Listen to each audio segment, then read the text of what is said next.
Guns तनी हुई हैं, उंगलियां ट्रिगर पर हैं और हल्की सी हिल रही हैं।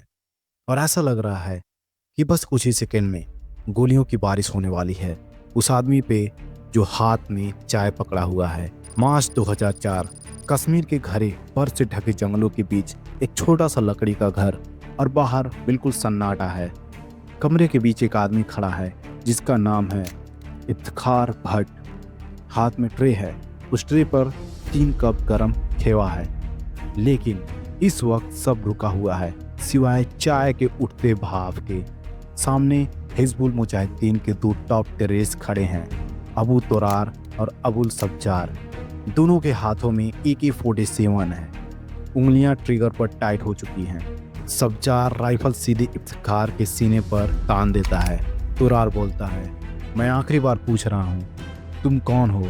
कोई आम आदमी होता तो उसका छूट बंदूक की नली सीने पर पड़ते ही टूट जाता, हाथ कांप जाते, आंखें झुक जाती। लेकिन इफ्तिखार बिल्कुल शांत खड़ा रहा और फिर वो ट्रे नीचे रखता है, हाथ ऊपर करता है और सीधा तुरार की आंखों में देखता है। भाईजान, शांत आवाज में बोलता है, मैंने आपको सब कुछ बता दिया है, फिर भी अगर भरोसा नहीं अभी गोली मार दो। कमरा बिल्कुल चुप हो जाता है। कोई चीख नहीं, कोई डर नहीं, बस कॉन्फिडेंस। तुरार और सब्जार एक दूसरे को देखते हैं कुछ सेकंड्स के लिए, फिर धीरे से अपनी गन्स नीचे कर देते हैं। दोनों झुककर ट्रे से अपना अपना कप उठाने लगते हैं और बस वही एक पल था। जैसे ही उनकी कमर घूमती है, इफ्तिखार सॉल के नीचे से पिस्टल निकालता है। 2 शॉट्स सीधा सीने के पार। दोनों आतंकवादी जमीन पर गिर जाते हैं, बिना चीख, बिना वार्निंग। कश्मीर के 2 सबसे खूंखार टेररिस्ट एक सेकंड में खत्म हो जाते हैं। ये कोई आतंकवादियों का आपसी गैंगवार नहीं था, ना कोई पर्सनल बदला था, और इफ्तिखार भट्ट भी असली नाम नहीं था। उस आदमी का असली नाम तो मेजर मोहित शर्मा था, इंडियन आर्मी के फर्स्ट पैरा स्पेशल फोर्सेस के ऑफिसर। पिछले 2 हफ्तों से वो दुश्मनों के बीच रह रहे थे, उनके साथ सोते थे, उनके साथ खाते थे और उनके साथ इंडियन आर्मी पर हमला भी प्लान करते थे। हर दिन एक झूठ में जीते थे, हर रात मौत के बिल्कुल पास सोते थे। ये कहानी उस ब्रेव इंडियन सोल्जर की है जो आतंकियों के बीच रहकर उन्हें खत्म कर दिया। ये कहानी है कि कैसे एक मिडिल क्लास का लड़का बना इंडिया का one of the genius secret agent. तो चलिए देखते हैं कैसे कोई इंसान अपनी जान इस हद तक दांव पर लगा सकता है अपने देश के लिए।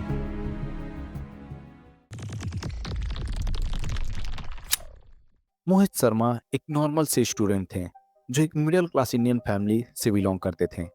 कोई फिल्मी बैकग्राउंड नहीं और उनके परिवार में भी कोई मिलिट्री नहीं था, लेकिन उनके अंदर बचपन से जुनून था कि उन्हें इंडियन आर्मी ज्वाइन करनी है। लेकिन परिवार को इस बात से दिक्कत थी, तो उन्होंने बिना घर वालों को बताए एनडीए का फॉर्म भर दिया और एग्जाम दिया और क्लियर भी कर लिया। लेकिन मेडिकल टेस्ट में एक रुकावट आ गई। उनका वजन आर्मी स्टैंडर्ड से 6 kg कम था। लेकिन उन्हें 4 हफ्तों का टाइम दिया गया और बोला गया कि अगर वजन फिर भी नहीं बढ़ा तो उन्हें रिजेक्ट कर दिया जाएगा। ज़्यादातर लोग यहाँ गिव अप कर देते हैं, लेकिन मोहित ने नहीं किया।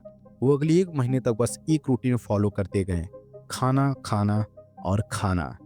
रोज 2 से 3 लीटर दूध, दर्जनों केले जबरदस्ती खाते थे और 4 हफ्ते बाद ही 8 kg वेट गेन कर लिया। और इस तरह उनका मेडिकल टेस्ट क्लियर हो गया। यहीं से पता चलता है कि जब मोहित शर्मा कुछ डिसाइड करते थे तो अधूरा नहीं छोड़ते थे।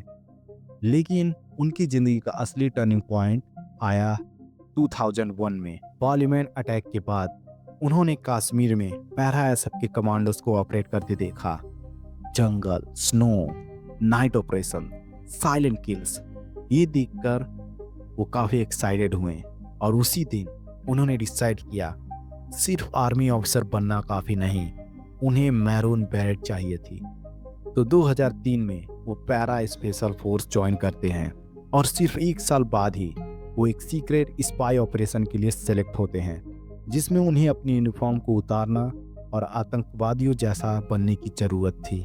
मेजर मोहित शर्मा को घुसपैठ करना था हिजबुल नेटवर्क के अंदर।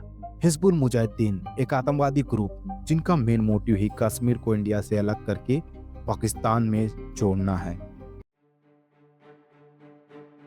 मेजर ने बाल बढ़ाए, दाढ़ी रखी और एक कहानी बनाई कि इंडियन आर्मी ने उनके भाई को मार दिया, इसलिए वो अब बदला लेना चाहते हैं। उन आतंकियों के बीच रहना बस एक्टिंग करने जैसा नहीं था, वो एक साइकोलॉजिकल टॉर्चर था। 2 हफ्ते तक वो उन लोगों के साथ रहे जो अगर एक भी गलती पकड़ लेते तो बिना सोचे मार देते। एक इंग्लिश का वर्ड, नींद में बोली हुई एक बात या कोई छोटा सा गलत रिएक्शन और पूरा ऑपरेशन खत्म हो जाता। लेकिन मोहित ने सब झेला और जब सही वक्त आया तो उन्होंने ट्रिगर दबाया, मिशन सक्सेसफुल किया और बड़ी चालाकी से वहां से बाहर आए।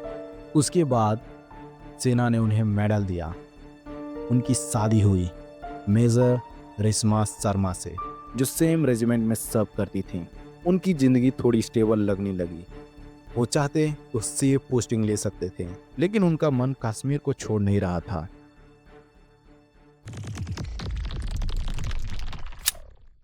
कुपवारा डिस्ट्रिक्ट, अफरूदा बर्फीला जंगल। खबर मिलती है कुछ टेररिस्ट जंगलों में घुस आए हैं। मोहित अपनी टीम के साथ जंगल में चले जाते हैं।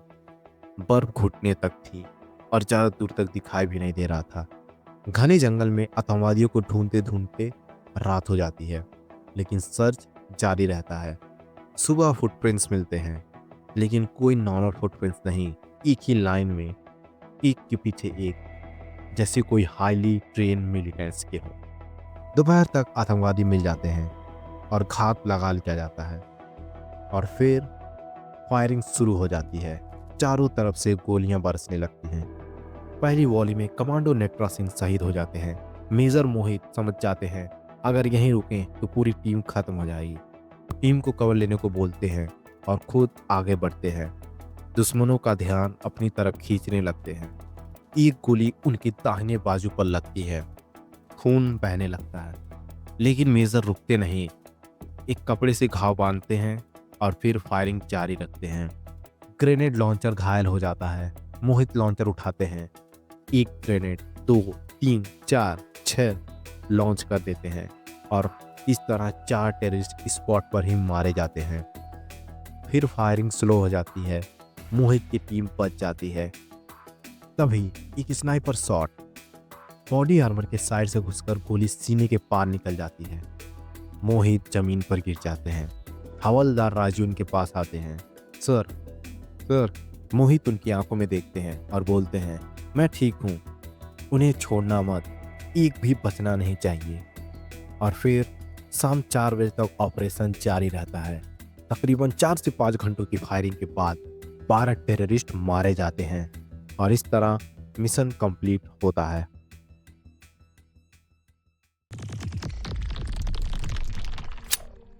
अगली सुबह मेजर मोहित शर्मा शहीद हो जाते हैं। उस टाइम उनकी उम्र सिर्फ 31 साल थी। उन्हें सरकार के द्वारा अशोक चक्र दिया जाता है, लेकिन मेडल्स अवार्ड तो सिर्फ मेडल होते हैं। पीछे रह जाती है एक पत्नी जो कभी दोबारा शादी नहीं करती, एक माँ बाप जिनके पास सिर्फ यादें बसती हैं, और एक देश जो अक्सर भूल जाता है कि जहां आप खुली हवा में सांस लेके ये वीडियो देख पा रहे हैं वो पॉसिबल हमारे मिलिट्री ऑफिसर की वजह से हो पा रहा है। मूवीज में हीरो लाउड दिखाए जाते हैं, लेकिन रियल लाइफ में वो शांत होते हैं। वो खेवा बनाकर दुश्मनों को पिलाते हैं। वो मुस्कुरा कर कहते हैं गोली मार दो, और जब वक्त आता है तो अपनी जान देकर दूसरों की जिंदगी बचा जाते हैं। यही फर्क होता है कहानी और हकीकत में। कमेंट में मेजर मोहित शर्मा को थैंक यू जरूर लिखें।